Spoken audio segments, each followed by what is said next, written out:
Did I really say that? Oh my gosh. I can't believe I said that. That's rude. I'm here. I don't need to do anything to be worthy. I'm loved.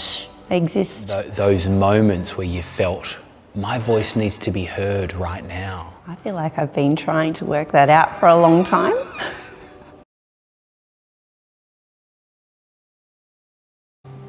Why do you feel that you exist in this world, and why does your life matter? I feel like I've been trying to work that out for a long time. And I can say that because I've nearly died so many times. I'm like, why am I still here? Life and support and the infrastructure of the world keeps keeping me alive. There must be a reason. And I did go on quite a journey to work out what that was. And I think I've actually simplified back to just because. I'm here, I don't need to do anything to be worthy. I'm loved, I exist.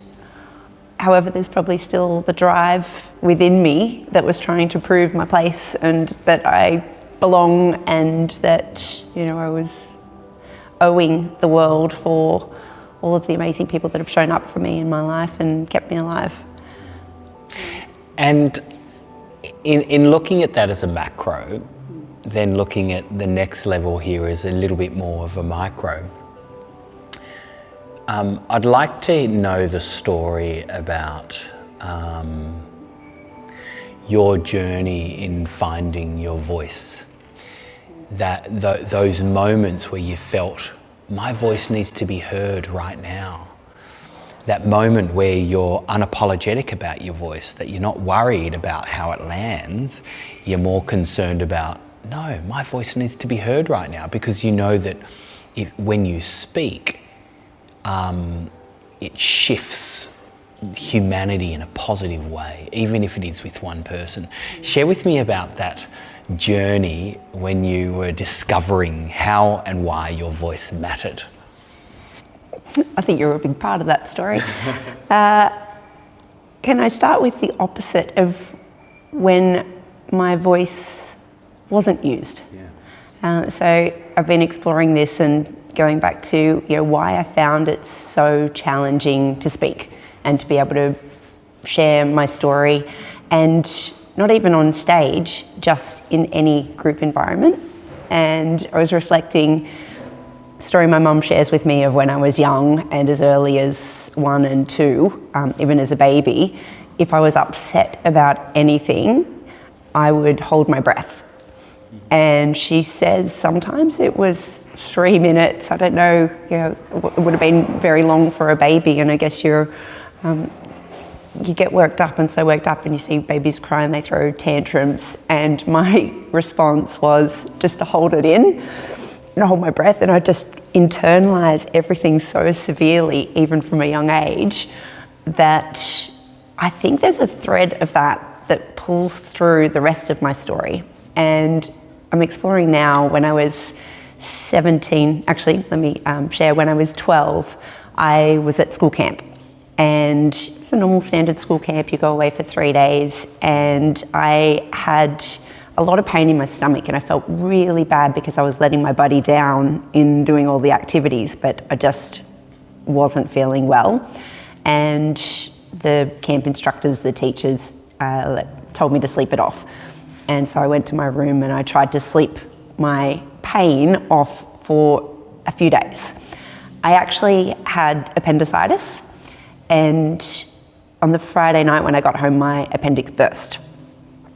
And so not speaking up and being in pain, there's a little inflection in the story there that I haven't shared too openly, and I'm working through at the moment, is that I actually, when my appendix burst, I was at home and my mum was at home, and I didn't tell her because she was getting up in the morning to go to work, and I knew that work was important for her. And so I didn't want to be any trouble, so I thought it might have been, I was first getting my period, I was 12.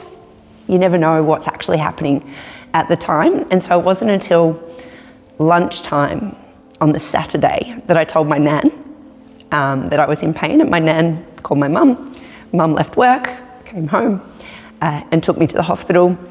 We went to one hospital. They actually diagnosed me with appendicitis and that my appendix had burst. And they gave me a lot of medication. And they sent me then to another hospital where I was to have this burst appendix removed. However, they'd given me so many drugs that I slept. And so I actually slept till Sunday morning. They'd done shift change. I'd been given enough medication that I wasn't in pain because I was medicated. And then Sunday, when the doctors actually looked at me, they sent me straight to surgery. And the surgery took 5 hours because the appendix had spread so much throughout my system that they had to try and get it all out.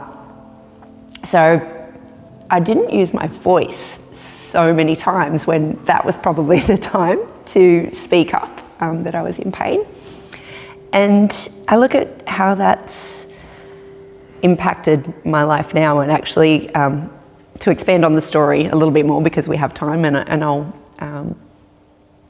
let you ask more questions once I get through the rest of the using my voice to actually bring it home, was that they diagnosed me with an eating disorder the day after that surgery because I refused to eat. And I think at the time there were so many toxins in my system, I just didn't feel like eating. And so after 5 days of being in hospital and not eating, they forced me to eat a piece of toast so I could go home. And they could dismiss me as now back and on my way. And from that, I actually continued to throw up for about 6 months. And I went through the whole system of being diagnosed as eating disorder, and I was a teenager, and that it was mental health, not physical health. Until my mum actually stood up for me and said, she needs to have blood tests. This is not her, this is not right. And they found out I had kidney disease. So there's a lot of not speaking up in my life. And I think a lot of people don't want to be any trouble and they don't speak up. But they don't know what's going on. And sometimes when we're young, we need someone to speak up for us. And so I took a long time of just internalising and just being better and getting better. And over 5 years, my kidneys eventually completely failed. My mum gave me a kidney. So I had a kidney transplant at 17. I was in hospital for 3 years, in for 3 months, out for a week, in for 3 months, out for a week, which is not a normal kidney transplant story because usually it's a treatment, not a cure, but usually when they give you another kidney, in this case my mum gave me a kidney, it functions and you're on immunosuppressants, they get the medication right, and then you can live a really good, amazing life. And I was allergic to the medication, I had lymph building up around the kidney, I had a number of different challenges that happened. And I think when I coincide that with my education, my career, I was always a straight A student, I'm quite a nerd, I'm very internal, I'm quite an introvert. I would say I'd be 90% introvert. And so I just did my schoolwork, I was school ducks, always kind of achieved through education. And to finish school, I actually needed to leave in year 11 to have the kidney transplant, and so I played this catch-up game where I worked full-time and I studied full-time whilst being in and out of hospital. And so I missed out on the university experience where you're actually presenting and you learn to speak and you do group work. And by doing university by correspondence, you don't actually speak ever. I used to think to myself, what if I'm in a position where I could be Prime Minister or President one day and I actually would completely lose it if I had to speak in front of people? I'm like, I had it in the back of my mind, I need to learn how to speak, because we think at 400 words per minute and we speak at 100 words per minute, and most of us type at 60 to 80 words per minute. So my brain of these 400 words per minute had been going for a very long time without actually sharing and letting any of it out. So it actually wasn't until I met you, Sam, that I thought, this is my opportunity. I was 30 when I met you. No, I wasn't. I was about 30 when I met you. So you can imagine the build-up of thinking that I needed to learn how to speak, and in my head of convincing myself that I had something to say and that I should speak up, and all of the reasons why I should do it, shooting on myself as we just shared, to then actually meet someone who was able to show me the way. So thank you. So many beautiful things. You also did convict me as well. My daughter, she regularly sort of complains about some pain that she has, and we've always nurtured her, looked after her, etc. And this was like so consistent for years. And just recently she was, you know, again, another day of pain, etc. And so we took her to another doctor, and we've taken her to doctors multiple times over the years. And that doctor said, yes, she's actually got appendicitis. And I'm so proud of my daughter that she was brave enough to speak up and tell us.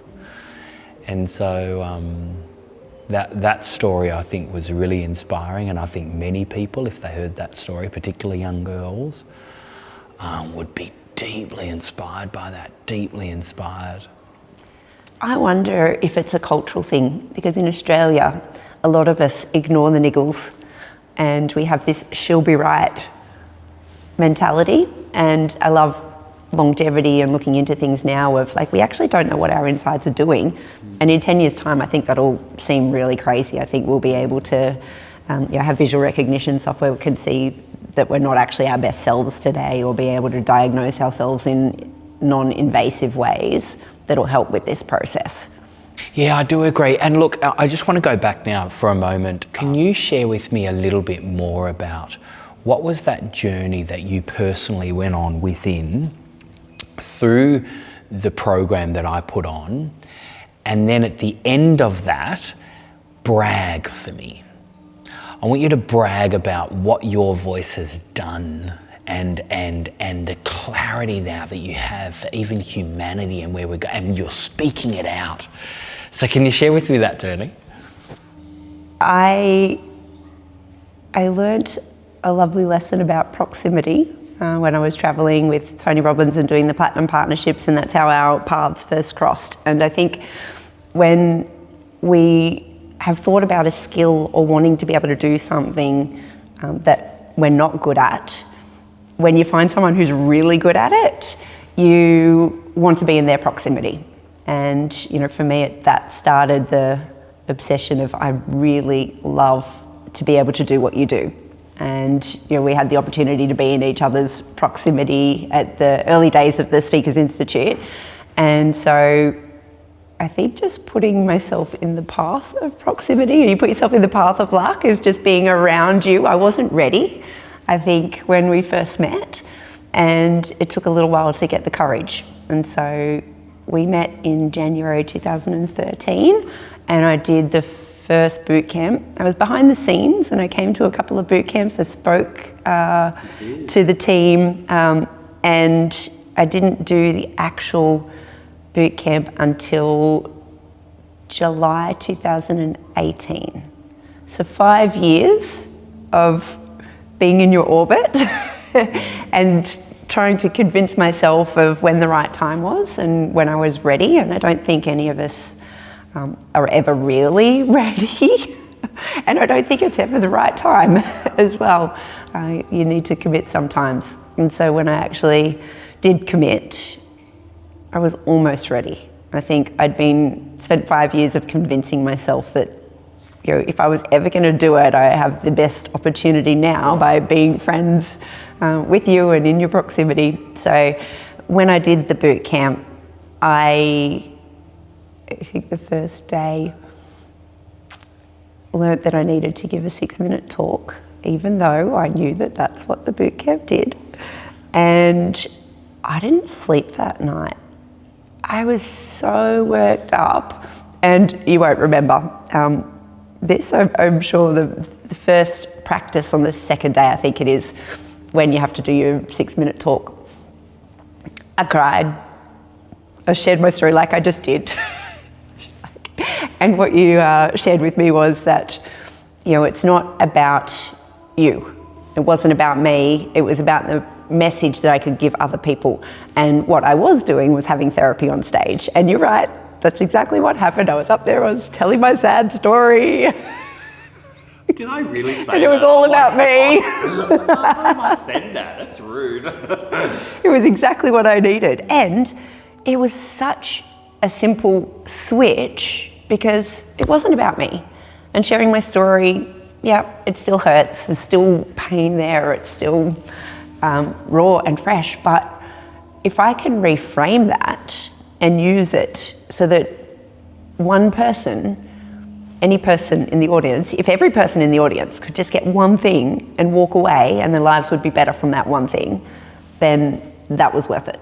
Come on. That was the distinction. And so now I speak on stage, and I've been through the hospital system for 20 years. There's nothing private. There's nothing that, for me, a quick little sidebar, I don't mind if people use all of my medical information so it can pay it forward and help someone else. And I guess that data and being able to sort of have that mindset already of, sure, if you can, sequence my genome, if you can learn anything from it, if it's going to help people now that are having kidney challenges, if it's going to help people in the future that my data could help with, then absolutely go for it. And so I think going for that similar angle with my story, it's not about me anymore. I'm fully transparent, and people talk about being open. And I feel like being open is that the door's open and you can ask questions, but transparent is like, here I am, this is me. This is my story. If you can get something from it, then that's awesome. Elisa, I'm also very, very in awe of you as well.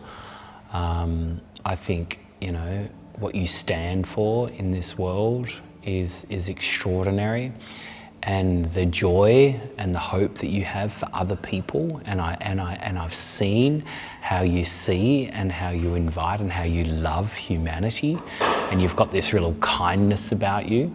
Can I correct you there? I don't know that I love humanity. I love humans.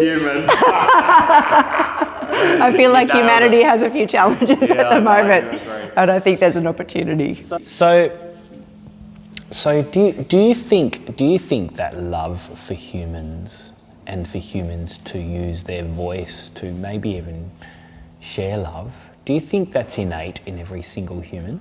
I think everyone's capable of love, and I do subscribe a lot to Maslow's hierarchy of needs, and if your base needs aren't met, you're going to act and behave in a different way than someone who's has food, shelter, water, knows where their next meal's coming from.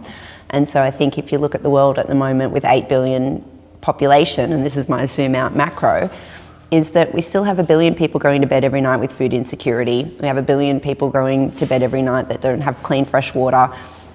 And fun fact, if we could actually create fresh water for countries, and like, let's say Africa, if you had fresh water in Africa, you could actually wipe out 50% of all diseases. And so I look at humanity at the moment, and I do believe in humanity, and I believe we're all capable of it, but I just worry with some of the challenges that we have at the moment, we've not set people up for success. And maybe we haven't had the opportunity to do that yet. We haven't had an 8 billion population before.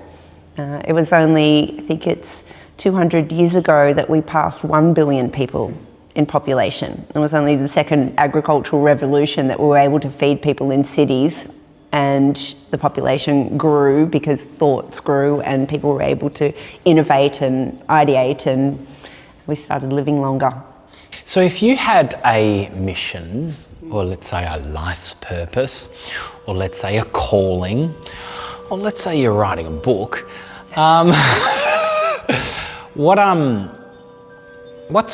what's Lisa's message to humans? I would love to, I've got so many different messages, but I think my mission, my MTP, is to educate, empower and inspire leaders, people to leverage technology to help people and planet. I love the idea Buckminster Fuller wrote in the 60s that the concept of spaceship Earth. And the Earth is a spaceship, and we're traveling through the universe, and we've got everything on board that we need to get us through this journey. And I'm exploring in my book at the moment because he shared that humans are crew. And I would actually disagree with that and say that I think we've been passengers on Spaceship Earth. I think we've been pretty bad passengers sometimes.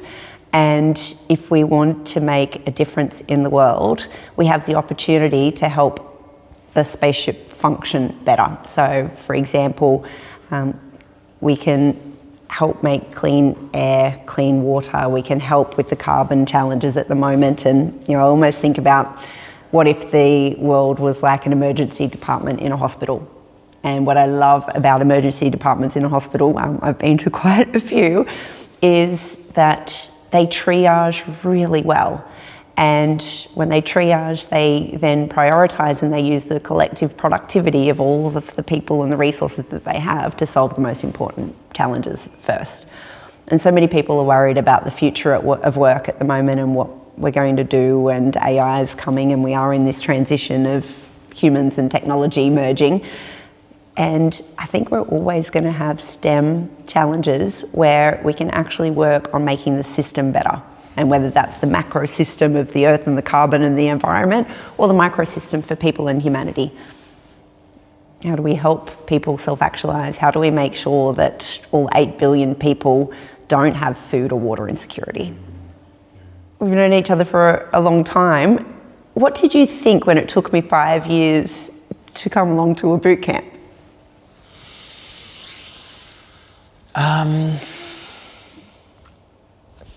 I think that most humans are very similar, meaning that we go through seasons of doubt and insecurity. We go through seasons of possibility and destiny. We go through seasons of responsibility and what's important today.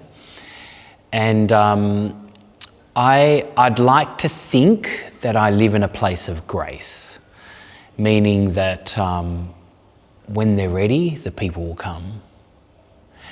And I feel that sometimes people procrastinate their readiness because they want to be 100% ready.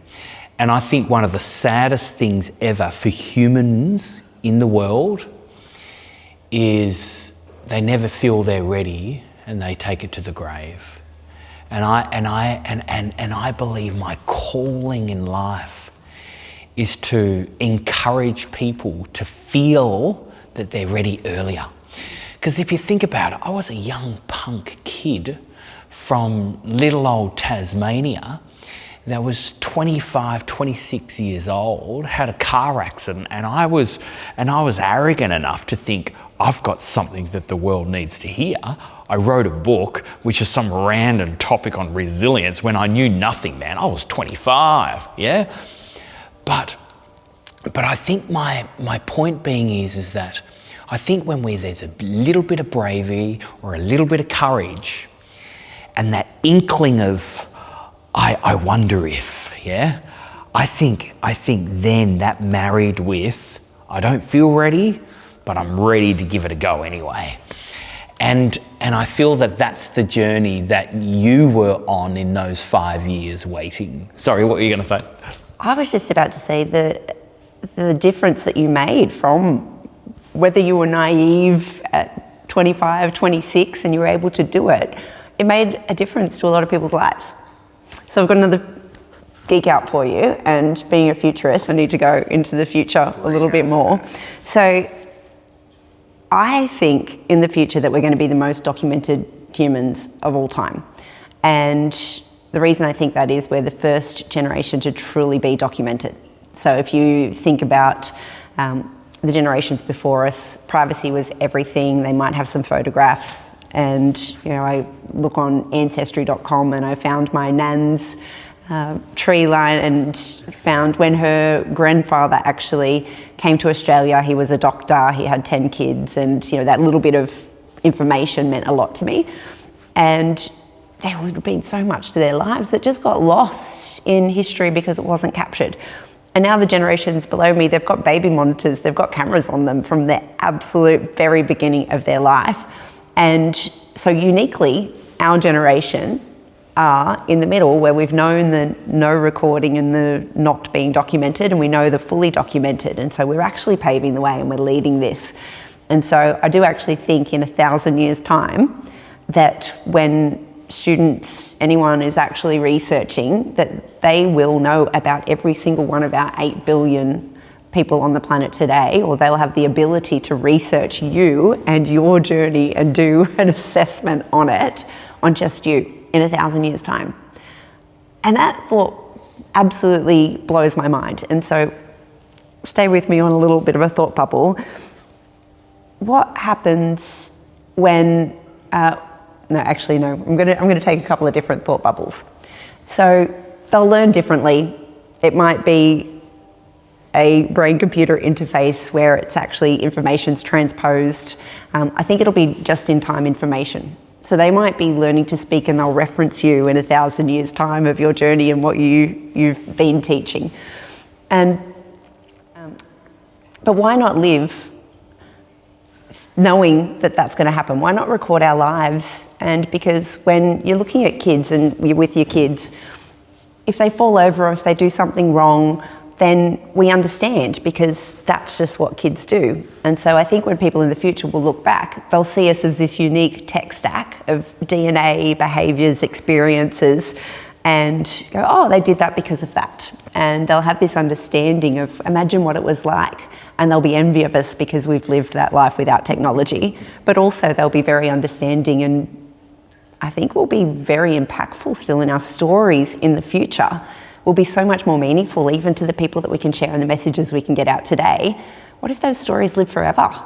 What if that impacts your great-grandkids or your great-great-great-grandkids, and they are so proud to be able to share that the reason the world is the way that it is because of a system or a process that you created that still exists.